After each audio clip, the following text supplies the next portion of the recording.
ගාල්ල මැලෑකුඩ මහමෙවුණාව භාවනා අසපුයේ අභිනවයෙන් ඉදිවන සුවිසල් ධර්මශාලාවේ ඉදිකිරීම් කටයුතු පහසුවෙන් සිදුකිරීම පිණිස තුනුරුවනේ ආශිර්වාදය පතා මහා සංඝරත්නය විශයෙහි පවත්වන්නට යෙදුණු දානමය පුණ්‍යෝත්සවයේදී පූජ්‍යපාද වැලිමඩ සද්ධා සීල ස්වාමින්ද්‍රයන් වහන්සේ විසින් පවත්වන්නට යෙදුණු උතුම් සදහම් දේශනාව. පින්වතුනි, ගෞතම බුද්ධ ශාසනයේ වැඩිපුරම ශ්‍රාවකයෝ මඟපල ලබලා තින්නේ කොහෙද? ධර්මශාලාවේ. මෙතන තමයි මිනිසුන්ගේ ගිනි නිවෙන්නේ. මෙතන තමයි මිනිස්යාගේ ජීවිතේ පරිවර්තනය වෙන්නේ.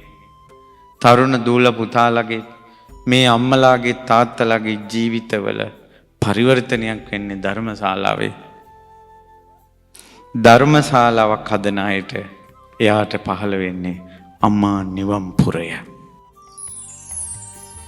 මාර්තු මස 20 වන බ්‍රහස්පතින්දා රාත්‍රී 9ට ශ්‍රද්ධා රූපවාහිනියෙන් බලාපොරොත්තු වන්න.